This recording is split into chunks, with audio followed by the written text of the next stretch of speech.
ఇది నేను ఎక్స్‌ప్లెయిన్ చేద్దాం అనుకోని ఇవాళ నేను గాగుల్స్ పెట్టుకొని వచ్చిన. సో, స్టైల్ అనుకున్న వాళ్ళు అనుకోండి, ఓవర్ యాక్టింగ్ అనుకున్న వాళ్ళు అనుకోండి, ట్రోల్స్ చేసేవాళ్ళు చేసుకోండి, తిట్టుకునే వాళ్ళు తిట్టుకోండి, పొగిడేవాళ్ళు పొగుడుకోండి, నన్ను తొక్కాలని చూసేవాళ్ళు తొక్కండి.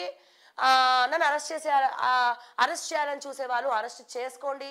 ఎఫ్ఐఆర్‌లు పెట్టాలనుకున్న వాళ్ళు పెట్టుకోండి.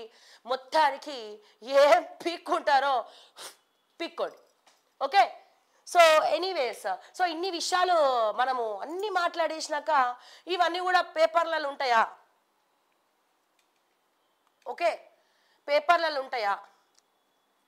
ఇగో ప్రతి ఒక్కరు, నేను ఇక్కడ ఇంకో క్లారిటీ ఇవ్వదలుచుకున్నా. నేను యాక్చువల్గా ప్రతి ఒక్కరు ఏం దారికే ప్రతి ఒక్కరిని అడుగుతుర్రు. మొన్న ఫోన్లో లైవ్ పెట్టినాం.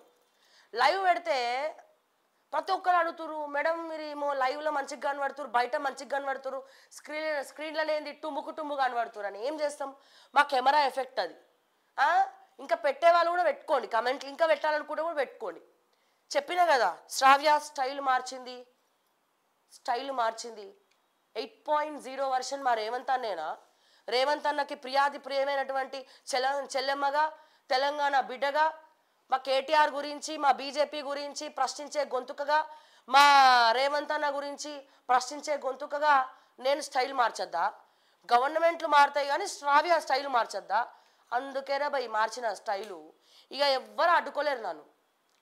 అయితే చెంచల్ కూడా జైలుకు పోవాలి, లేకపోతే రేవంత్ అన్న గారి గుండెలో, మా తెలంగాణ క్యాబినెట్ గుండెల్లో నిద్రపోవాలి.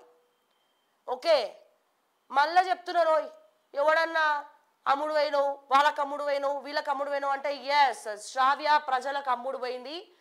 నేను ఏ పార్టీ అధికారంలో ఉన్నా, ఏ గవర్నమెంట్ అధికారంలో ఉన్నా ప్రతిపక్ష పాత్రనే పోషిస్తా, ప్రజల పక్షానే ఉంటా. అది కాంగ్రెస్ అయినా, బీఆర్ఎస్ అయినా, బీజేపీ అయినా, ఇంకే పార్టీ అయినా, ఐ డోంట్ కేర్ బ్రో. ఎందుకంటే శ్రావ్య ఎప్పుడు కూడా పబ్లిక్ వాయిస్, ప్రజల పక్షం అని చెప్పి ఈ సందర్భంగా మాటి మాటికి నేను చెప్తా ఉన్నా. ప్రజల కోసమే పనిచేస్తా, ప్రజల కోసమే నా ఊపిరి ఆపేస్తా.